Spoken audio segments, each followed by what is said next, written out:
Parte número 2. Entonces seguimos en Juan. Pero ahora vamos a ver los versículos número 15 y 16. Y dice así. Juan dio testimonio de él y clamó diciendo, este es de quien yo decía, el que viene después de mí es antes de mí, porque era primero que yo.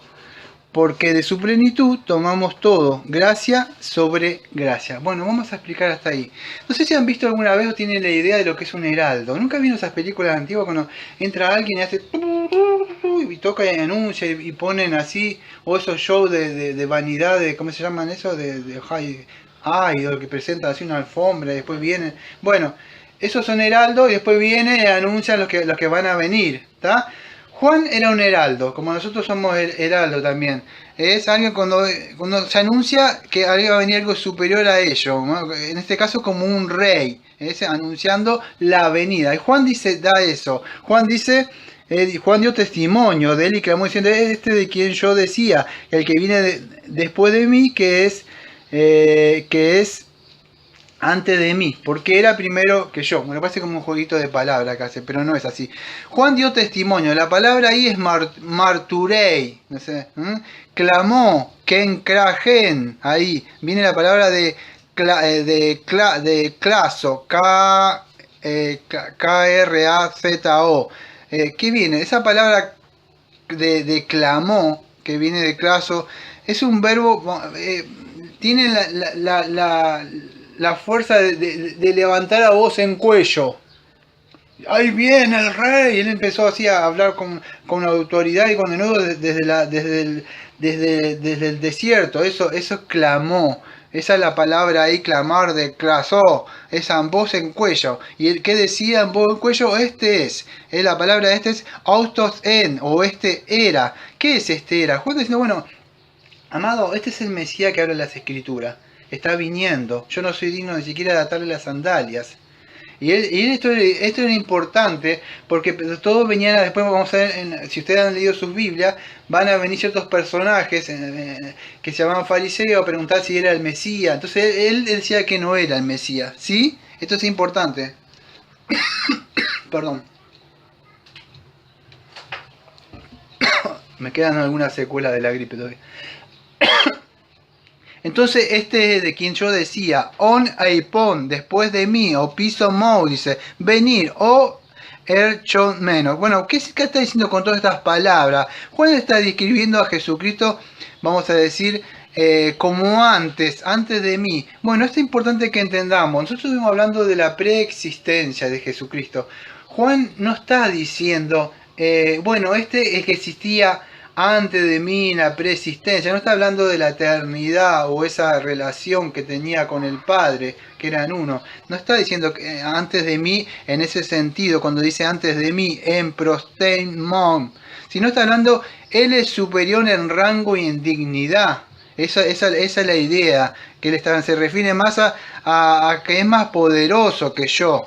Esto es importante. En Lucas 1:31-33, acuérdese cuando la profecía que dice, y ahora concebirás en tu vientre y darás a luz a un hijo, llamarás a su nombre Jesús, y este será grande y será llamado Hijo del Altísimo y del Señor, y dará el trono a David su padre, y reinará sobre la casa de Jacob para siempre, y su reino no tendrá fin. Esa profecía para el Señor Jesucristo. Ahora fíjense la de Juan el Bautista, no Juan el que está escribiendo. En Lucas 1:76 dice así, diciéndole a la profecía para Juan, y tu niño, profeta del Altísimo, será llamado porque irás delante de él y preparará el Señor para preparar sus caminos. Entonces, ¿cuál era la idea? ¿Se acuerdan cuando María está y creo que Isabel él nace, creo que después, 6 meses después, si no me equivoco, más o menos la fecha, no me acuerdo bien. Pero, ¿cuál era la idea de Juan el Bautista? Era preparar el camino. ¿Para quién? Para aquel que iba a venir, que era superior, porque él iba a reinar, era un heraldo que anunciaba. Y eso es lo que hacemos nosotros, hermano. Yo no estoy acá atrás del púlpito, ustedes cuando predican, para dar testimonios y contar cosas así de sanidad. Nosotros estamos para anunciar a aquel que ya vino y va a volver.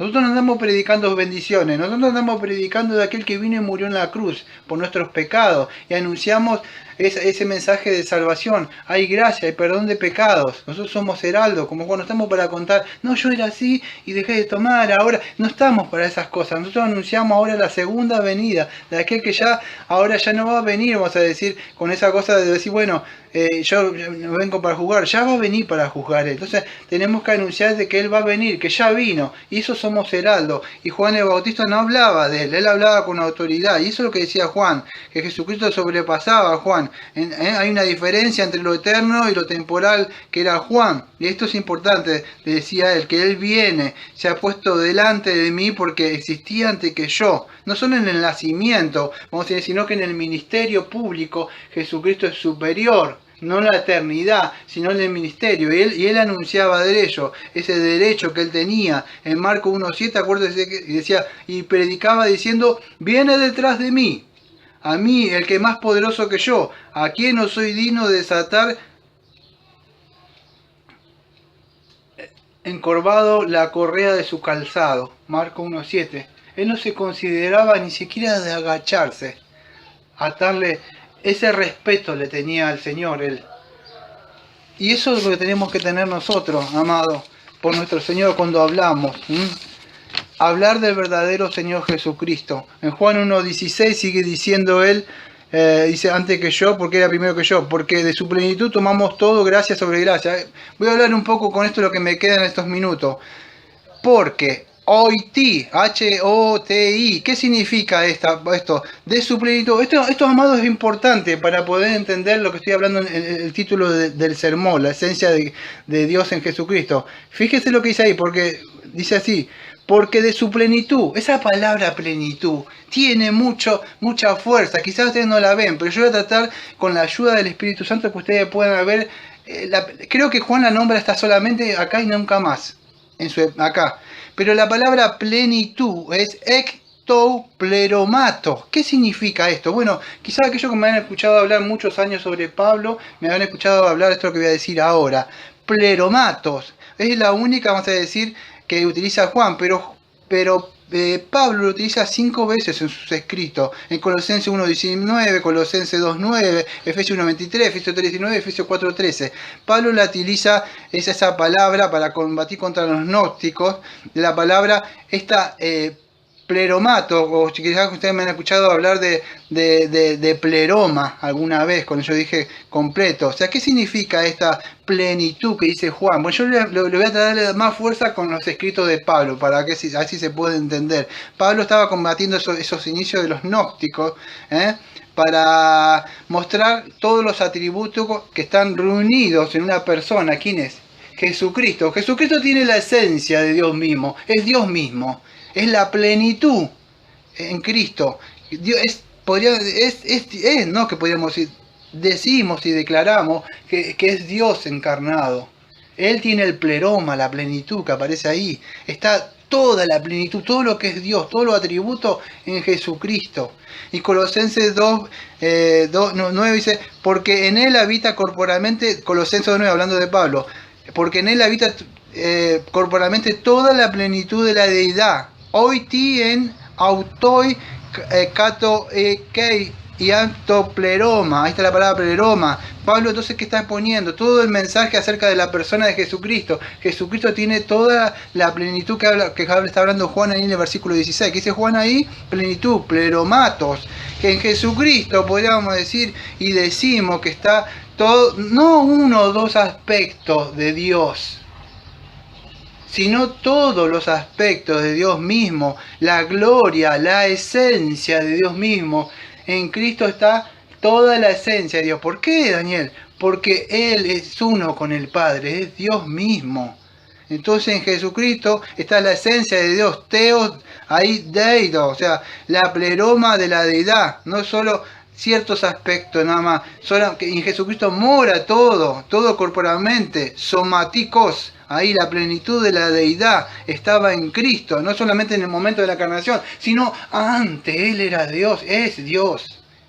Entonces es importante entender en eso, no solo antes de la encarnación, Dios ya lo vimos que era Dios mismo, antes de la encarnación. Entonces es importante por lo que dice Juan ahí, porque Pablo también lo reafirma, la Biblia se interpreta a sí mismo, y Juan posiblemente estuviera compartiendo con los cerintos, como estuvimos viendo al principio de la introducción de esta epístola, y con los docetistas. En Colosenses 1.19 Pablo también dice, aparte de Colosenses 2.9, en Colosenses 1.19 dice, porque agradó al Padre que en él habitara toda la plenitud. No entiendo nada ni me perdí. ¿Se perdieron? Bueno, estamos en Juan 1.16. Está hablando de qué cosa ahí, que dice, porque de su plenitud. Eso es. ¿Qué es plenitud, Juan 1.16?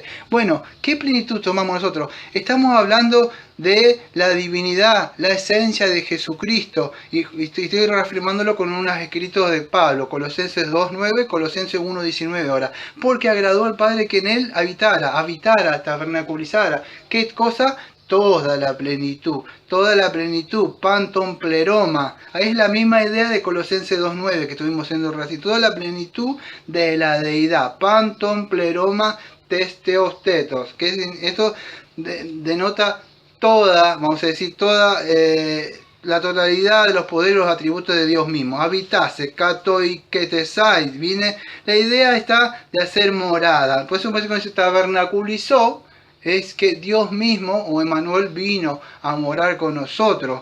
Todos los atributos divinos se encontraron en su lugar, ¿en dónde? En Jesucristo. Entonces esto es importante que nosotros lo entendamos con nuestra mente. Habitó. Entonces, que no solo eso, sino que dice, hemos recibido nosotros. Ahora, no solo que habitó en él, porque su principio tomamos todo, gracias a gracias. Ahora, en él habitó, pero no solo eso, sino que nosotros hemos recibido el abomen del ambano, viene, una experiencia que es más amplia. No es solamente ello de ver, que vi, sino que vieron, sino que recibimos eso. Posteriormente después, nosotros también recibimos, sí, nosotros fuimos llenados ¿de qué? Del Espíritu Santo. No solamente vimos, creímos, el Espíritu Santo vino a morar, por eso creímos y hablamos de Él, porque Él habita dentro. Gracia sobre gracia, charis anten charitos. Ahí, es la imagen, vamos a decir, que habla, ustedes conocen la palabra gracia, en ese lugar, de esa gracia. ¿Cómo es gracia sobre gracia? La idea sería como si está relacionado con el Antiguo Testamento, con Éxodo, cuando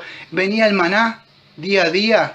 Maná venía, bueno, eso era renovado, no servía. Bueno, nuestras gracias vendría a ser, la gracia sobre gracia sería como, acá en el centro hay algo que se llama mar, y ahí vienen olas. ¿Ustedes vieron que las olas nunca son la misma? Siempre una ola sobre una ola sobre, bueno, esa es la idea, gracia sobre gracia, siempre hay una gracia, esa es la idea, es como las misericordias que se renuevan cada día, que dice en Lamentaciones 3, 22, 23, que la misericordia del Señor no hemos sido consumidos porque nunca decayeron, su misericordia nuevas son cada mañana y grande es tu fidelidad. Entonces, esas misericordias nosotros son recibidas, son continuas. Yo tendría que ir a Efesios para mostrar un poco eso, no sé si me va a dar el tiempo, porque tengo otras cosas que hablar, pero los invito a ustedes cuando tengan tiempo, yo lo voy a ir por arriba nada más, a lo que es Efesios 1, pero ustedes si ven, habla de esas misericordias, dice, bendito sea Dios, el Padre nuestro Señor Jesucristo, que nos ha bendecido con toda bendición espiritual en los lugares celestiales,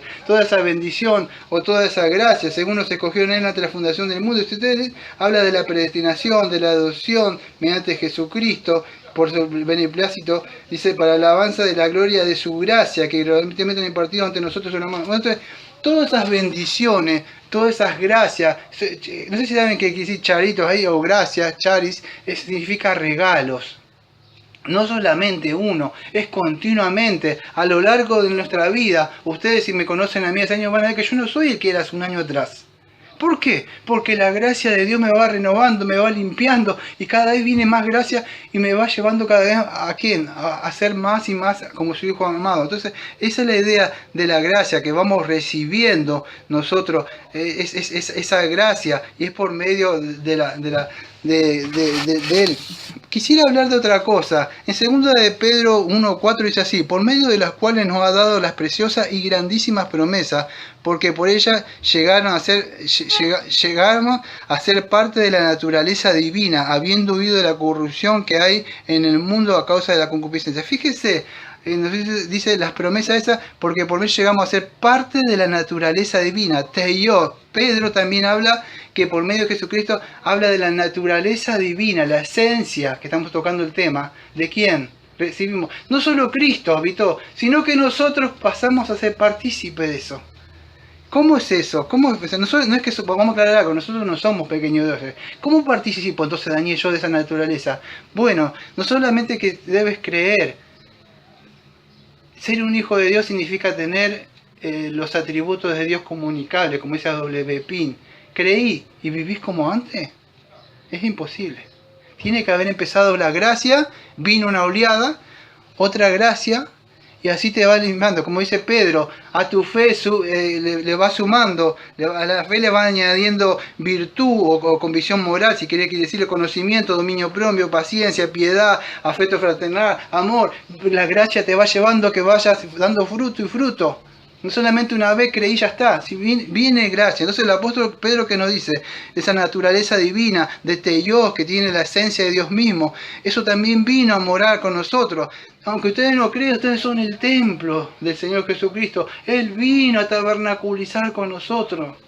Debemos entenderlo eso. Entonces, nosotros podemos ahora, amados, experimentar una transformación, vamos a decir, por el medio del Espíritu Santo, que ya nos han justificado, pero la santificación, que es una transformación moral en nuestra naturaleza, que nos va limpiando de esa corrupción, nosotros podemos participar ahora de eso, alejándonos de la corrupción del mundo. Ahora podemos reflejar esa naturaleza de Dios o los atributos comunicables, amor, paz, santidad. Empieza todo eso, esa gracia viene en una sola vez, sino que es continua. Entonces es importante, Jesucristo mismo es la esencia de Dios mismo, y Él vino a habitar en nosotros. Y de a poco le empieza a cortar esas cosas, empieza a limpiar el Espíritu Santo. Y es importante porque esa gracia, sobre gracia, siempre está con nosotros. Día a día se va renovando. Y eso es importante que lo entendamos.